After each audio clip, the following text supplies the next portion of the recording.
Здравствуйте, дорогие друзья! Я рада вас приветствовать на моем канале. Сегодня в данном видео я делаю знаменитый торт панчо. Делать я его буду на большую компанию, в прямоугольной форме, нетипичный для него. Торт очень простой в сборке, справится даже новичок. Получается необыкновенно вкусным. Покажу именно мой вариант этого торта. Сначала приготовим сухие ингредиенты.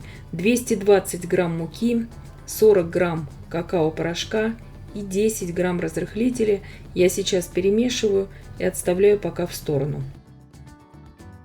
4 яйца среднего размера весом примерно по 50 грамм без скорлупы комнатной температуры, щепотка соли, 2 пакетика ванильного сахара по 8 грамм. Все это взбиваю сейчас до такой пышной пены и добавляю туда 180 грамм сахара.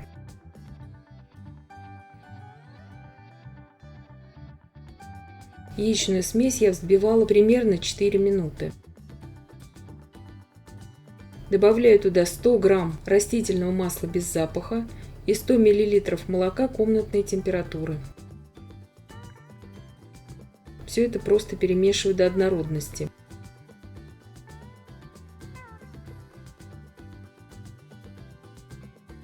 Просеиваю туда всю сухую смесь.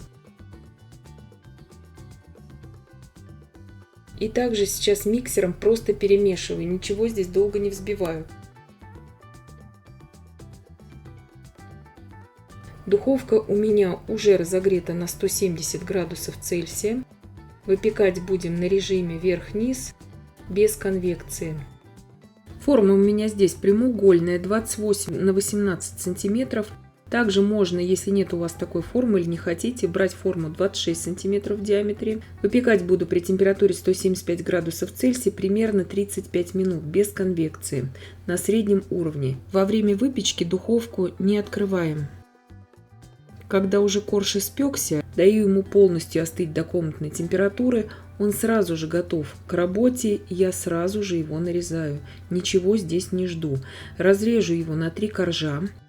Вы также можете, конечно же, и ножом его разрезать. Коржи получаются влажными, сочными. Они, в принципе, даже в некоторых тортах и не требуют пропитки. Здесь мы пропитаем, потому что торт очень сочный, такой влажный получится.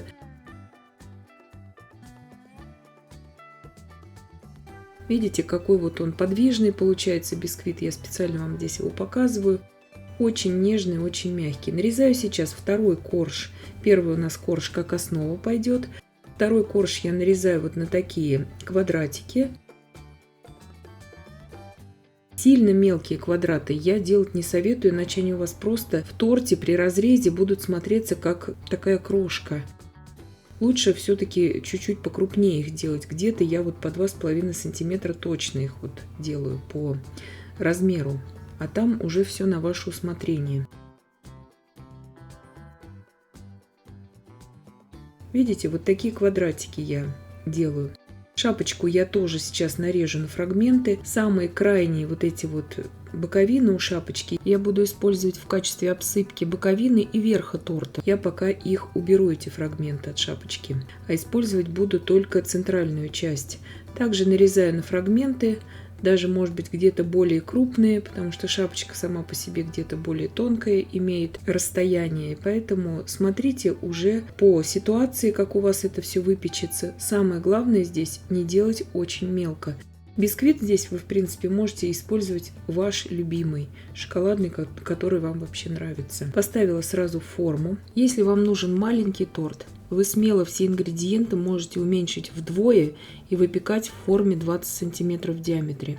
Я беру готовые ананасы консервированные, 340 грамм здесь у меня ананасов. Сливаю с них сок. 50 миллилитров сока мне понадобится для пропитки нижнего коржа. И нарежу сейчас на такие треугольнички небольшие.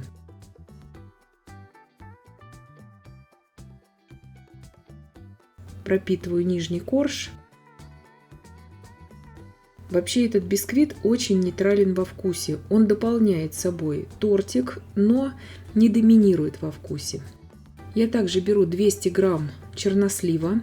Чернослив я использую готовый к употреблению, то есть для перекусов. Если у вас нет такого мягкого чернослива, Вы можете использовать обычный чернослив, замочить его предварительно, все как вы обычно с ним делаете. Также я беру 200 грамм грецких орехов.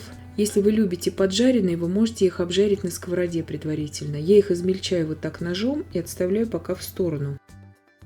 Также я использую всегда в панчо вишню. 350 грамм у меня будет вишни. Беру готовый покупной компот.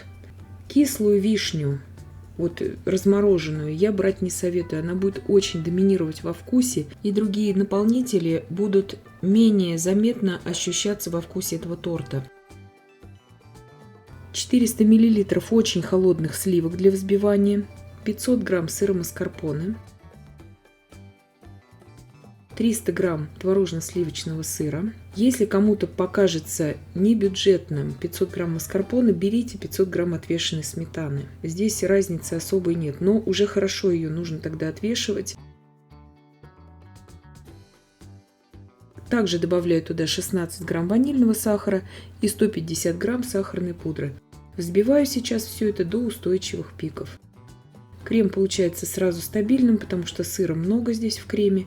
Все молочные продукты холодные из холодильника. Заварные кремы на масляной основе для этого торта я использовать не советую, потому что из-за обилия кислых и влажных фруктов крем может отслоиться.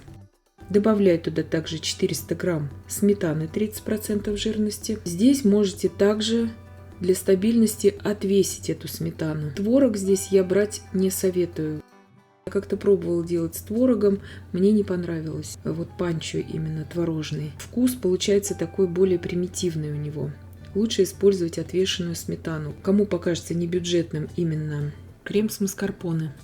Здесь я показываю этот крем с маскарпоне именно потому, что крем получается необыкновенно вкусным. А также мы экономим время, чтобы не отвешивать сметану. Это тоже очень важно, когда нужен быстрый торт на очень большую компанию. И сейчас начинаем выкладывать слои. Еще раз хочу напомнить вам про вишню. Вишню замороженную, либо же проваренную слегка, кислую я имею в виду вишню, я брать не советую. Она будет очень сильно доминировать во вкусе, и собой она просто заглушит вкус других наполнителей, то есть и чернослива, и ананаса. Поэтому либо же проварите ее с сахаром, либо же берите просто уже готовый компот. И выкладываю сейчас все ингредиенты. Также часть ананасов выкладываю и часть чернослива. Я всегда использую чернослив в панчо, мне очень нравится. Также можете использовать курагу, это все на ваше усмотрение. Торт, в принципе, который доступен в любое время года, потому что здесь консервированные мы используем фрукты. Слой бисквитных кубиков я выложила. Промазываю также следующим слоем крема. Еще раз хочу повторить, что кому не бюджетно, в крем добавляйте вместо маскарпоне отвешенную сметану. А также не забывайте о том, что заварные кремы на масляной основе, даже на сливочной, сюда не подходят. Потому что на масляной основе такие кремы обязательно от обилия кислых фруктов начнут расслаиваться. Вместо грецкого ореха я не советую здесь использовать ни фундук, ни арахис. Они будут очень сильно доминировать во вкусе. Максимум можно из доступных таких взять миндаль. Кому что нравится, конечно, но лучше всего здесь подходит, конечно же, грецкий орех. При желании его можно обжарить также на сковородке, либо же в духовке. Делается это очень просто и быстро.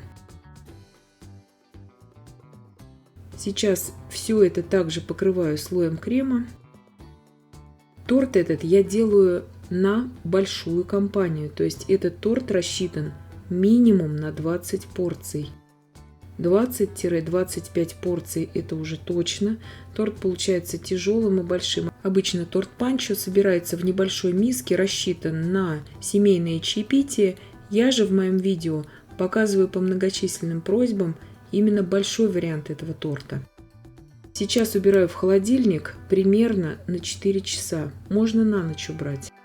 Достала я тортик из холодильника. Он очень вкусный получается. Бисквит нежнейший, он быстро пропитается от ингредиентов, которые мы добавляли.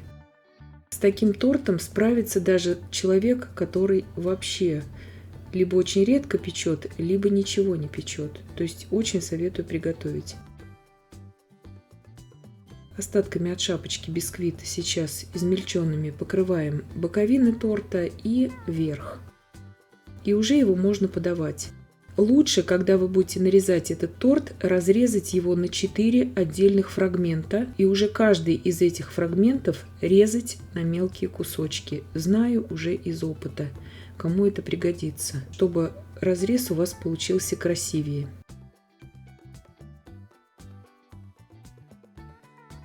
И вот такой прекрасный разрез у нас получается. Торт стабильный, он держит очень хорошо форму, и без желатина мы его готовили. И я надеюсь, что видео было полезным и познавательным. Подписывайтесь на мой канал, ставьте лайки, пишите комментарии. Я всем желаю больших успехов и до встречи в новых видео.